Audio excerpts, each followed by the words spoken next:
ስለዚህ ትናንትና የተፈጠረውን ነገር አይታችኋል። አብርሃምና ሩታ እየሆኑት ያሉት ነገር ልክ አይደለም። ያ ማለት ደግሞ ያው ምናልባት ከአነጋገሬ ትንሽ ልትናደድኩኝ ወጣ ያለ ቃል ልናገር እችላለሁ እና ለዛ በጣም ይቅርታ። ግን ደግሞ ራሴን በጣም ለመቆጣጠር እየሞከርኩ ነው። ምክንያቱም እኔ ቤተሰቦቼ ይሄን ነገር ብያችሁ ነበር። ሄርሜላም ሆነች ግብረ አበሮቿ በዚህ ደረጃ የአብርሃምን ከሩታ ጋር መግጠም በጣም አይፈልጉትም። ሄርሜላ የምትፈልገውን ነገር እስከምታገኝ ድረስ በዚህ በቀላሉ እንደዚህ ነገሮችን አይታ ብቻ ተስፋ መቆርጥ አይነት ሰው አይደለችም። በጣም ብዙ ነገሮች ይፈጠራሉ፣ ይመጣሉ ብያችሁ ነበረ። ይሄን ነው ምላችሁ። ሄርሜላ በዚህ ደረጃ እና አብርሃምን የመንፋታትም ሆነ ከነሱ ህይወት የመውጣት ምንም አይነት ፍላጎት የላትም። ከሷ አልፎ ተርፎ ደግሞ ጓደኛ ነን የሚሉ ሰዎች እንደ ልጁ ደስተኛ ሲሆን ነው የምንፈልገው ይላሉ። ነገር ግን በተቃራኒው ደግሞ ሄደው ይኸው ከሩታ ጋር መሆን አይገባህም ነው። ማን ይገባዋል አይገባው የሚለውን የነሱ ወሳኝ ያደረጋቸው ነው። እኔ ጥያቄ ይሄ ልጅ በጣም ፊት እየሰጣቸው ከመሆኑ የተነሳ ብዙ ነገሮችን ነው በዚህ ልጅ ላይ እያደረጉ ያሉት። ይህንን ነው እንግዲህ ትናንትናም ስላችሁ የነበረው ሄርሜላ አታባራም አታቆም ስላችሁ የነበረው በዚህ ኬዝ ነው ማለት ነው። ሰላም ውድ ዩቲዩብ ቤተሰቦች እንዴት ናችሁ? ሁሉ መልካም፣ ሁሉ ሰላም። እኛ በጣም ደህና ነን። ሁልጊዜ እንደምንለው ሰላማችሁ ብዝት ይበልልን። ለዚህ ዩቲዩብ ቻናል አዲስ ከሆናችሁ ሰብስክራይብ እያደረጋችሁ ይህንን ቪዲዮ እስከ መጨረሻ ተከታተሉት። ይመቻችሁ። እንደምታውቁት ነው ማለት ማወራው ይገባችኋል ብዬ አስባለሁ። ያው ሩታ ከህይወታችን ውጪ ብላ አብርሃምን ይዛ መታ አብርሃም እንደዛ እንዲለኝ አድርጋለች እና እኔ ደግሞ ሙሉ አላመንኩበትም። ምክንያቱም ደብረ ዘይት ይዤው ሲሄድ ያለውን ነገር እያየሁኝ ነበረ። ይሁን በመጀመሪያ ደረጃ አንደኛ ነገር የአብርሃምን ደስታ ፈላጊ መስለሽ የቀረብሽው የእውነት አንቺ የአብርሃምን ደስታ ፈልገሽ ነው ወይስ አብርሃምን ካገኘሽ በኋላ አንቺ የምታገኙን ደስታ ወይም ደግሞ አንቺ ፍቅር ስላለብሽ ፍቅርሽን በማጣጣም የምታገኙን ደስታ አስበሽ ነው? እውነት አብርሃም እንዲደሰት ነው ወይስ አብርሃም ያንቺ ከሆነ በኋላ አንቺ ለምታገኙ ደስታ ብለሽ ነው? እስቲ እውነቱን እንነጋገር። እንደገና ሰላም እያየሁበት ነበር፣ ፍቅር እያየሁበት ነበር ከሩታ ከራቀ በኋላ ብለሽ የምታስቢው በመጀመሪያ ደረጃ የሩታና የአብርሃም መሀል ገብቶ የእነሱ ሰላም ማጣት ወይም ደግሞ የአብርሃም ሰላም ማጣት ምክንያት ራሱ ማን ነው? እናንተ ናችሁ እኮ። ሄርሜላን አንቺን አምጥቶ አቤል ሲያስተዋውቀው ነው ሰላማቸው መናጋት የጀመረው እንጂ ከዛ በፊት እኮ እንቁ የሆነ ወርቅ የሆነ ፍቅር እንደነበራቸው እኮ ዓለም የሚሰክረው ነው። ማንም ሰው የትኛውም ቤተሰባቸው የትኛውም ከዚህ ኦዲየንስ ውስጥ ይህን ነገር ከሚያዩ አንዱን ብትጠቅሺ ወይ ብትጠይቁ ሁሉም ሰው ሚሊናችሁ የሚችለው አብርሃምና ሩታ እንዴት ሊጣሉ ቻሉ ብሎ ቢነሳ በመሃል ገብታችሁ ነው የሚለው። ስለዚህ የሰላሙ መናጋት እናንተ ሆናችሁ ሰላም ነሺዎች መልሳችሁ ሰላም ሰጪ ለመሆን የምትሞክሩት ነገር ምንም አያስኬድም። ዛሬ ገና ለገና ልጁ እውነተኛ ፍቅሩን የሚያጣጥምበትና ደስታውን ወደ ትክክለኛ ቦታው ወደ ድሮ ቦታው መመለስ ሲጀምር እናንተን እንደዚህ ሰላማችሁን ስለነሳችሁ ይሆናል። ምናምን ዛሬ ድረስ አይታችኋል። ወደ ኋላ ብላችሁ መለስ ብላችሁ ማየት ትችላላችሁ። እኔ እነሱን ደስታ ለመመለስ የአብርሃምን ደስታ ሩታን ምግባባትም ጓደኛዬም ኦር ሰምቲንግ ምንም ስላልሆነች ምንም ችግር የለውም። ግን የአብርሃምን ደስታ ለመፈለግ በራሴ መንገድ ብዙ ጊዜ እነሱንም እንትን ለማድረግ ሞክሬ ነበረ። ግን ደግሞ ነገሮች እየተመቻቹ ስላልነበረ ኦር ደግሞ እሷም ሁኔታው እየገፋችኝ ዲስሪስፔክት እያደረገችኝ እየናቀችኝ ከመናገር ውጭ ምንም እያደረገች ስላልነበረ ተስፋ ቆርጬ በራሴ መንገድ አብርሃምን ማስደሰት ጀምር። በራሴ የትኛው ነው አብርሃምንና ሩታን ለማስታረቅ ወይም ደግሞ የአብርሃምና የሩታ ደስታ እንዲመለስ ወይ አብርሃም ከሩታ በመሆኑ እንዲደሰት ያደረግሽው አንድ ነገር ጥቀሽ እስቲ። እንዲሁ በደፈናው አድባስብሰሽ እንድታልፊማ ፍቅደልሽም። እስቲ የትኛው ወርቅ ገዝተሽ የሰጠሻት መልሰሽ ካጣላሽ በኋላ በወርቅ ደልለሽ ባሏን ለመውሰድ የጣርሽበትን ጊዜ ነው የምታስታውሽው? ወይስ የትኛውን ሽማግሌ ልከሽ ነው እነዚህ ሁለቱ ልጆች እንዲታረቁ ያደረግሽው? ሄርሜላ ተይ እንጂ እንደማይመስል ነገር አታውሩ። አይሆንም። እናንተ ሲጀምር ለእንደዚህ አይነት ነገር ለፍታችሁ አታውቁም። አብርሃም ከሩታ እንዲርቅ ነው እናንተ ለሱ ደስታ ፈላጊ መስላችሁ የቀረባችሁት እንጂ አብርሃም የት ገባ ምን ሆነ ከሩታ ጋር ከሆነ ሰላማችሁ ይናጋል፣ ከአንቺ ጋር ሲሆን ግን ሰላም ያገኛል ብላችሁ ስለምታምኑ ያ ነገር ብቻ ነው እንጂ ለአብርሃም ምንም አይነት ጥቅም ወይ ደግሞ አብርሃም ከሩታ ጋር በመሆኑ እንዲደሰት ያደረግሽው አንዳች ነገር እኔ አይታየኝ። እንዲህ ያለ ካልሽ ደግሞ እስቲ አንድ በአንድ እንዲመዘርዘር ትችላላችሁ። በተቻለን አቅም ከሀገር እያስወጣን ያለበት ነገር ከጭንቀቱ ከምኑ ምናምን እንዲርቅ እያደረግን የነበረው እኛ እንጂ ሌላ ሰው አልነበረም። እኛም ሁላችንም ከሩታ ጋር እንዲሆን ብዙ ነገር አድርገናል። ይሄ የማይዋሽ ነገር ነው፣ ምክንያቱም የሚያስደስተው ነገር ስለሆነ ማለት ነው። ግን አልተሳካም። አሁን ግን በድንገት እኔ ግን በጣም ያስቁኛል ቤተሰቦች። ከዚህ በፊት አብርሃም ለእኛ ከዋለልን ውለታ ካደረገልን ነገር አንጻር እኛ ያደረግንለት ነገር ምንም ነው፣ እኛ ረድቶናል፣ ደግፎናል ምናምን እያሉ እና አቤል ሲያሽቃብጡ ነበር። ቃላት የለንም ሲሉ ነበር። ደርሶ ዛሬ ግን በተከፋች አንድ ቀን ኩሪፍቶ ወስደው ያቺን ብር አውጥተው ስላዝናኑት ምናምን ብቻ ትልቅ ውለታ እንደዋሉለት በህይወቱ አግኝቶ የማያውቀውን ደስታ እንደሰጡት በህይወቱ ባይዘው እነዚህ ልጆች ከሰጡት ደስታ በላይ ሩታ የሰጠችው ሲሳይ እኮ ይበልጣል። ሩታ የሰጠችው የልጅ ሲሳይ ይሄ የኩሪፍቱ 20 ሺህ 100 ሺህ ምናምን የተከፈለበትን እጥፍ ጠቅልሎ የሚጥል ነገር ነው ባይዘው። ነገር ግን እንደገና አብርሃም ከዋለላቸው ውለታ አንጻር እነሱ ገና ዜሮ ናቸው። ኬት አንስቶ እንዳደረጋቸው ሰው እንዳደረጋቸው ምን ያህል እንዳገዛቸው ያውቃሉ። ግን ደጋግመው በጣም በተደጋጋሚ የሩታን ለማግለል ሲባል ብቻ ይሄንን ገናኛው ውጭ ወስደን የትኛው ውጭ ነው የወሰዳችሁት? እዚሁ ኩሪፍቱ ነው የወሰዳችሁት። ምንም አታሽቃብጡት። ውጭ ብላችሁ ስም ጠርታችሁ ብቻ ለመውጣት ስለሞከራችሁ ወጥታችኋል ማለት አይደለም። ዝም ብላችሁ አታሽቃብጡ። ደግሞ ይሄ እንደ ውለታ አድርጋችሁ አታንሱት። በጣም የምንት ነገር ነው የሰራችሁ። በጣም ትንሽና ተራ ነገር ነው ይሄ። በዚህ ደረጃ አፋችሁ ሞልታችሁ እንደ ክብርና እንደ ዝና ልታወሩት የሚገባ ራሱ አይደለም። በተለይ ደግሞ ከትዳሩ ላይ ተፈናቅሎ እንዲሄድ ካደረጋችሁ በኋላ። አብሽ እንዴት ነህ? እንዴት ነው? ደህና ነህ? እንዴት ነህ? ሰላም ወይ? ሰላም ናችሁ? እንዴት ነህ? ደህና ነህ? ከትናንትናው ትንሽ ወዝክ መጥቷል። ምንም አትልም። ደህና ነህ? ትናንትና ደህና ነበርክ? ደህና ነበርኩ። ምን አልኩ? ምንም። ምናልባት አንዳንድ ጊዜ ምን አለ መሰለክ፣ አንዳንዴ አለ አይደል፣ ምናልባት ከኔ የሚያስፈልግ ነገር ካለ ያ ማለት ያልታየህን ነገር ኦር ደግሞ ያላወቅከውን ነገር ወይም ደግሞ ያልተሰማህን ነገር ወይም ደግሞ ልጠረጠር ያልቻልከውን ነገር ነው ልነግርህ የፈለግኩት። አብርሽ ታውራሃል ቢገባክ ማለት ነው። ስደውልልክም ስልክ አታነሳም። ያ ሁሉ ቴክስት እየላኩልክ እኔ እናንተ ያ ሁሉ ነገር እንዳላሳለፍን እንደዚህ በዚህ ደቂቃ ውስጥ ነገሮችን ማቋረጥ ነው የከበደሽ። የእውነት ከሩታ ጋር ልጅ ወልደው ስንት ዓመት በፍቅር አሳልፈው ያን ሁሉ የትዳር የቀለበት ፕሮግራም ተካሂዶ ቤተሰብ ደግሶ ድሯቸው ስንት ትዝታዎች ፈጥረው እንዲህ በቀላሉ ወደ አንቺ ቢመጣስ አይከብድም? እውነት እንደዚህ አንቺ ራሱ ይዋጥልሻል? እሱስ እሺ ከአንቺ መለይቶ አይዋጥለት ብለሽ አስቢ። አንቺ ሲዋጥልሻል? አንድ ሳምንትና 2 ሳምንት ኩሪፍቱ ሄዳችሁ ስለተዝናናችሁ ከዛ 1-2 ቀን ራስ ስለጋበዘሽ ምን ስላላችሁ ስለተቀላለዳችሁ ስለተሻሻችሁ ምን ስላላችሁ ሌላ ነገር ስለፈጸማችሁ ብቻ ሚስቱን ጥሎ ይምጣ? ከዛ በኋላ የአብራክ ክፋይ የሰጠችውን ስንት ስጦታ የሰጠችውን ልጅ ጥሎ ይምጣ? እንደዛ ነው የምታስቢው አንቺ? በዚህ ደረጃ ለምን ራስ ወዳድ መሆን ያስፈልግሻል? የእውነት ትክክለኛ የሩታ ማንነት ምናምን ሳይገባችሁ ወይ ሩታ እንደዚህ እንትን ስላለች ምናምን ብላችሁ አይደለም፣ ሩታ አስደንግጣችሁ አይደለም። የአብርሃም መመለስ ስለማትፈልጉት አብርሃም ትዳሩ ላይ እንዲሆን ስለማትፈልጉ ከበፊትም በሱ ትዳር ምቀኝነትና ቅናት ስላለባችሁ ነው እንጂ በዚህ ደረጃ ያሳለፍሽው ትዝታ ምናምን እንትን ሆኖብሽ አይደለም።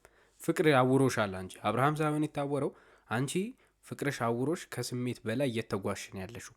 ቢገባሽ ያ ነው ትክክለኛው እየሆነ ያለው ነገር እንጂ አብርሃም የሚገባው ቦታ ነው። ሩታ ልትንከባከቡ ትችላለች ከአንቺ የተሻለ። ያንን ነገር ደግሞ አሁን እያሳየች ስለሆነ አብርሃም ወደ አንቺ የሚመጣበት ምንም ምክንያት አይኖርም። ከአንተ ጋር የሆነችው ከልቧ ነው።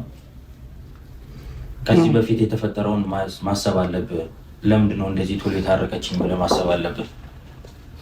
አብርሃም ትልልቅ ሰው ገብቶበት ነበር በእናንተ እንትን ብዙ ሰው ተለምኗል። የልጅነት ጓደኞች እነ ኤፍሬም እነ ማርቆስ ከመጀመሪያው ጀምሮ እኛም ሁላችንም አይደል እህቶች አይደል ብዙ ሰው ገብቶበት ምንም ያልተስተካከለ ነገር እንዴት ነው በአንዴ እንደዚህ ልትል የቻለችው ልትቀየር የቻለችው? ምንድን ነው እያጃጃለች ነው? ባት እየተጃጃላችሁ ያላችሁት እኮ እናንተ ናችሁ። በጣም ቢገባህ ማለት ነው። ምክንያቱም እያንዳንዱ የእርቅ ፕሮግራም የእርቅ ቦታዎች ላይ ተገኝታችሁ ነገሮችን ስታበላሹ የነበራችሁት እናንተ ናችሁ። አንደኛ ነገር። ሁለተኛ ነገር ደግሞ እናንተ አብርሃም በዛ ቦታ ተገኝቶ ትክክለኛውን ነገር እንዳያደርግ የት ይዛችሁ ስትሄዱ ነበር? ከቤተሰቡ እንዲርቅ፣ ቤተሰቦቹ እንዳያገኙት፣ ቤተሰቦቹ እንዳያማክሩት፣ እህቱም ሆኑ ወንድሞቹ አግኝተውት እንዳያማክሩት፣ ምክር እንዳይሰጡት፣ እንዳይገስሱት፣ እንዳይቆጡት ከነጋሽዬ እጅ ስታሸሹት አልነበር እንዴ? ምን ነው ሄርሜላ እንኳን ጋሽዬ እንዳይናገራት አይደለ እንዴ ጠፍታ ነበረው? ፈልጓት አይደለ ያጣት? ይሄንን መቼም አትክዱም አይደለ?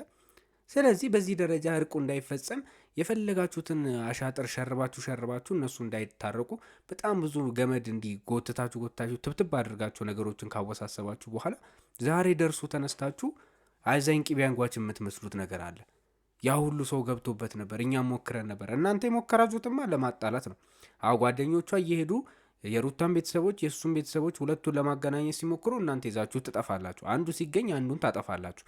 እንደዛ እያደረጋችሁ ነው እንጂ እስካሁንም ሊጓተት የሚችል ነገር አይደለም። እናንተ ሶስተኛ ወገን ሆናችሁ በመሀል እየፈተፈታችሁ ስለሆነ ነው።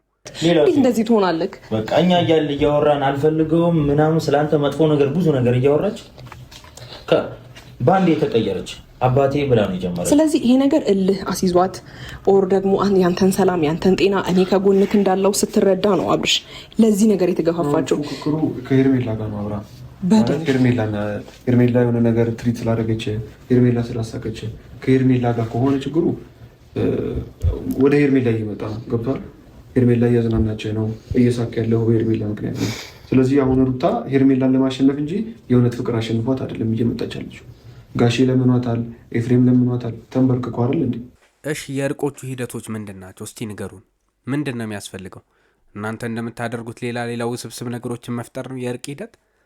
ሲጀመር እኮ እኔ ግርም የምትሉኝ እኮ በቃ ሙሉ ለሙሉ ሄርሜላ ደስታ እየሰጠች ነው ምናምን የምትሉ ደጋግማችሁ የምታነሱ ነገር አብርሃም ከዚህ በፊት ስቆ የሚያውቅ ራሱ አይመስልም እኮ እናንተ እንዳወራራችሁ ከሆነ ጭራሽ አብርሃም በህይወቱ ሩታን ካገኘ ጀምሮ ላይፉ እንዳለ ሲኦል የሆነበት ነው አድርጋችሁ እያወራችሁ ያላችሁት። አረ ሰዎች ተረጋጉ እንጂ ሲጀምር የተጣሉበትን ኬዝ እና ምክንያትም እናንተ እወቁ እንጂ እንዴ አጠገባቸው ነበራችሁ አይደለን? ሲጣሉ ታውቃላችሁ ከሩታ ጋር በምን እንደተጋጩም እኮ ማንም የሚያውቀው ነገር ነው። ይሄን ማንን ለማሞኘት ነው? ይሄን ቪዲዮ የሚያዩትን ሰዎች ነው? ቤተሰቦቹን ነው? አብርሃምን ነው? ማንን ነው የምታጃጅሉት? እንደለመዳችሁት ዝም ብላችሁ ልጁን እየመከራችሁ ወደ መጥፎ ነገር ለመውሰድ ከሆነ አይሳካላችሁም። ምክንያቱም እኛም እናውቃለን፣ የምናውቀውን ደግሞ እነግራለን። ስለዚህ ከዚህ በፊት የነበረው የእርቁ መንስኤ ሄርሜላና እናንተ እስከሆናችሁ ድረስ ገና ለገና ነጋሽዬ ለምነው ምን ሆኖ ምናምን ብትሉ የሚሰማችሁ የለም። የደስታው መጥፊያ መንገድ ሄርሜላ ነች። እሱም ደግሞ ከሩታ ጋር ያጋጨቻቸው እሷ ነች እንጂ የልጁ እናት ምንም አላደረገችም። እዚህ ጋር እንደዚህ በ2 ደቂቃ በ3 ደቂቃ መመለስ እንደምትችል ኃይሏን ለማሳየት ነው። እኔ ስለተረዳኋት ነው። ችግር የለውም። እኔ ችግር የለውም። እኔ ልጎዳ በቃ ሄርሜላ አብርሽ ችግር የለውም። እኔ ልጎዳ በቃ እሷ እንደዛ ካደረገች እኔ ልጎዳ በቃ። የኔ ስለፋት አያሳዝንህም? እኔ አንተን እንደዚህ ለማስደሰት እንደዚህ እየሞከርኩኝ አሁን እንኳን ቢያንስ እኮ ደስታን እየመረጥክ አይደለም ያለኸው። እኔ እኮ ደስታህን ችግር የለውም እመርጣለሁ፣ ግን ደግሞ እሷ መመለስ ብትችል ያኔ ነበር የምትመለሰው። ይኸውላችሁ እኔ እኮ ብያችኋለሁ፣ የመጀመሪያ ደረጃ ንግግራቸው የአብርሃም ደስታ ጉዳይ አይደለም። ይኸውላችሁ ቃላቶቻቸው እንዳለ ቀስ በቀስ ከራሳችሁ እያመለጣችሁ ይሄዳል። አሁን ምን ብላ ነበር? የአብርሃም ደስታ ያስደስተኛል፣ ችግር የለውም፣ ግን እውነቱን አውቆ መሆን አለበት አለች። አብርሃም ወሰነ በራሱ በቃ ልጎዳ አለ። ሩታ ምትጎዳኝ ከሆነ ትጉዳኝ፣ ግን ታርቄም ቢሆን እጎዳለሁ አለ። እኔ ሳላሳዘነ የሚለው ታሪክ ምን አመጣው? ይሄ ጉዳይ ለአብርሃም ደስታ ፈልጋችሁ የመጣችሁ መስሉኝ እንጂ የሄርሜላን ጉዳይ ለማውራት አይመስለኝም እኮ አይደለ? ስለዚህ ዞሮ እስከ ዛሬ ድረስ ስፈነጩ ምን ስትሉ የነበረው አሸሸ ገዳሜ ለማለት በመቶ ሺዎች ስታወጪ የነበረው ሄርሜላ የራስሽን ፍቅርና የራስሽን ስሜት ለማክበር ራስሽን ለማስደሰት እንጂ አብርሃም ይደሰታል አይደሰት የሚለው ነገር ሳይሆን እሱ ከአንቺ ጋር ስለሆነ ብቻ አንቺ ደስ ስለሚልሽ ነው እንጂ ምንም ሌላ ጉዳይ ሆኖት አይደለም። እኔ እኮ ትናንትና ሰማኝ። ቆይ አንዴ አዳምጠኛ። ቤት ድረስ አይደል እንደመጣሁት በዚህ ቅጽበት ነገሮችን አንደኛ ስንት ነገር አይደል እንዲያሳለፍ ነው። ሴት ልጅ ነኝ አይደል እንዴ? ልትረዳኝ አትሞክርም?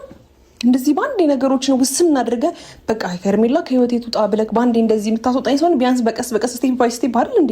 ለኔስ ቢሆን አይከብደኝም ነገሮች ይሁን። እሺ የኔም ነገር ይሁን፣ ችግር የለውም። ያንተን ደስታ አስቀድማለሁ፣ ግን ደግሞ አሁን ደስታህን አብርሽ አሁን ጥሩ ነው። ይኸውልህ በቃ ሩታ ትጉዳኝም ትጥቀመኝም ለኔ ለቤተሰቤ ለልጄ ነው። ይሄ በቃ ትክክል ነው። አዎ ለቤተሰብ ብትጎዳ ምንም አይከፋም። ቢያንስ ለውሽማ ሄደ ሌላ ታሪክ ውስጥ ገብተ ለቤተሰቦች የሚያሳፍር ነገር ሆኖ ከምትወጣ ይሄኛው የተሻለ ምርጫ ነው ብዬ አስባለሁ።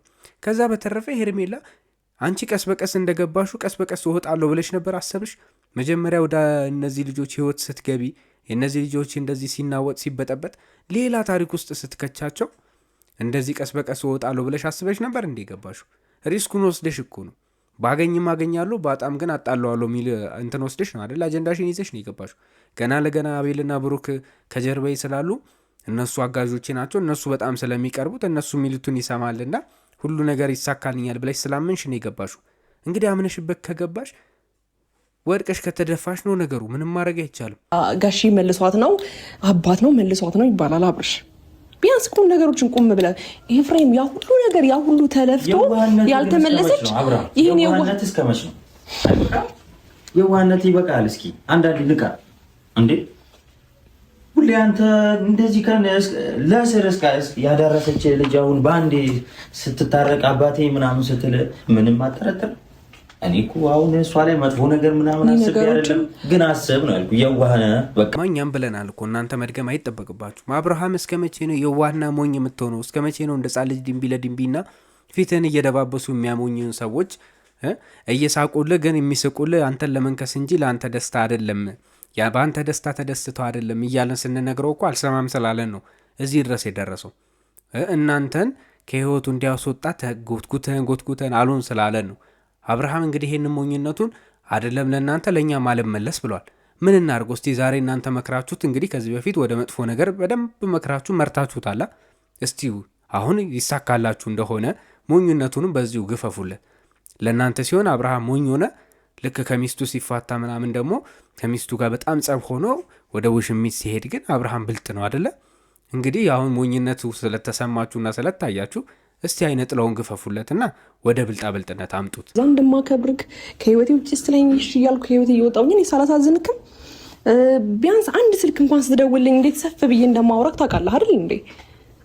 አብርሽ ነገሮችን ሁሉ ረስቼ የኔስ ነገር ሰው እኮ አታ ምናምን አይደለም የሚወዳትም ሰው ምናምን አታ አይደለም ሙያ ምናምን አታ አይደለም። ይኸውልህ ግን አንተ የተሰበረውን ልብ ለመጠገን ነው። ገብቶሃል? ግን አንተ አይንህ አሁንም አልገለጥክም። እስቲ ነገሮች ካለፈ በኋላ አብርሽ እንትን እንዳይለ ይቆጭሃል። እውነት እሺ እባካችሁ ጉድ ሳይሰማ መስከረም አይጠባ አሉ። አሁን ደግሞ የወደደች ልብን ለመጠገን ብላ ነው እንጂ ሰው ስላጣች አይደለም አላችሁ። እሺ ይሄም ሌላ ታሪክ ነው፣ አዲስ ነገር ነው ይሄ ደግሞ ለኔ። ስለዚህ ፍቅር የያዛት አብርሃምን ልብ ለመጠገን እሷ እንደ ፋሻ ለመሆን ነው። የእኛ ነርስ የእሱን ልብ ለማስተካከል ብላ በፍቅር ወደቀች። እንደዚህ አይነት ታሪክ እንጻፍላችሁ ለእናንተም። ከዛ ውጭ እኮ ሄርሜላ ለአብርሃም ስትል ነው አብርሃምን ያፈቀረችው እያሉ ነው እንግዲህ ቤተሰብ። ዛሬ ደግሞ እነዚህ ልጆች የማያመጡት አዳዲስ ታሪክ የለም፣ አዳዲስ ወሬ የለም። ዛሬ እንግዲህ በዚህ መልክ ነው አብርሃምን ለማስመጥ እየሞከሩ ያሉት። ታዲያ በቃ እንግዲህ አብርሃም እኮ ልቡ ተጠግኗል። ከዚህ በኋላ እንግዲህ ምንድን ነው አይነ ስውር አይኑ ሲበራበት መጀመሪያ የሚጥለው ምርኩዙን ነው ተብሏል። እንግዲህ ምርኩዙን ጥሏታል፣ ምንም ማድረግ አይቻልም። ስለዚህ እንግዲህ ሌላ እንትን መፈለግ ነው። ብዙ የሚወዳት ሰዎች አሉ አደለ? አንዳንዴ እሷም የሚወዷትን ሰዎች ለማየት መሞከር ነው። አብርሃምም የምትወደውን እያየ ነው። ስለዚህ እሷም ደግሞ የሚወዷትን ዞር ብላ ማየት ይሻላታል። ሌላ ቀን ሄርሜላ ሂዱ አይደለም ዛሬ መሆን አይችልም አብርሽ። ሌላ ቀን አሁን ሩታ እየመጣች ነው። ከመጣች እዚህ ካገኘቻችሁ እሺ እናናግራት። እሷ አይደለም ማለት በግድ የሚሆን ነገር የለም። ግን እሱ አይኑ ሲገልጥ ምናልባት ያንቺን ነገርም የኛ ነገርም አይደለም አቤላ። እኔ እንዴት ማለት በዛ ልክ እኔ እንደምወደው እንደማፈቅረው ቢያቅማ በዛ ደቂቃ ውስጥ አሁን ሩታ መጥቶ ሌላ ችግር ከሚፈጠር ብንወጣ ይሻላል። አሪፍ ነው ባይዘው ሀሳባችሁ። ለምን ሩታን አታናግሯትም? ይሄ ነው እንግዲህ ባልሽን ልቀቂልኝ ነው የምትያት? ምንድን ነው የምትያት? እስቲ እውነት ሩታን እናናግራት ወይስ ትንሽ እንቆይና እናውራ ነው የምትሏት? ልጎጂ ነው እባክሽ ተይ ምናምን ልለምኗት ነው ዛሬ ደርሳችሁ? ተው እባካችሁ ከህይወቴ ውጡልኝ ብላ ያኔ ስትለምናችሁ እናንተ ሰምታችኋታል። ግን እናንተ ያንን ሁሉ አራስ ሆና እንደዛ ልጅ በወለደችባት ሰዓት ባሏን ከስሯ ነጥለሽ ወስደሽ በሌላ ታሪክ ውስጥ እስከምትገቡ ድረስ እንደዛ የሚደባብር ቪዲዮ እየሰራችሁ ስንት ህዝብ ስታቆስሉ ቆየታችሁ። ዛሬ ደርሶ እናንተ ላይ ዕጣ ፈንታው ሲገጥማችሁ ሩታን እናናግራት። ምን አይነት ወሬ ልታወሩ ነው እስቲ ከሩታ ጋር አሁን በዚህ ሰዓት? እንደው ሩታስ እንደው ተስማሽ እሺ ብሰማሽ ራሱ እንደሆነ አንቺ ራሱ ምን አይነት ወሬ ነው አፍሽን ከፍተሽ ልታወሩ የምትችይው ነው? ምንስ ልትያት ነው? ቃላት ራሱ ነው ማውጣት አቅማለሽ ወይ ሄርሜላ? እኔ ይገርመኛል። አይኑን ሲገልጥ ይላል ደግሞ አቤል ማለት ነው። አይኑን ሲገልጥ የእኛ ነገርም የአንቺ ነገርም ይገባዋል። አይኑን ገለጠ። በቃ እስከዛሬ አይኑን ጨፍኖ የእናንተ ነገር እንዲሁ ገባኝ ብሎ ሲጓዝ ነበረ። ስለዚህ አሁን አይኑ ገልጧል። አይኑ በርቶለታል። ከሚስቱ ከልጁ ጋር በሰላም መኖር ይፈልጋል።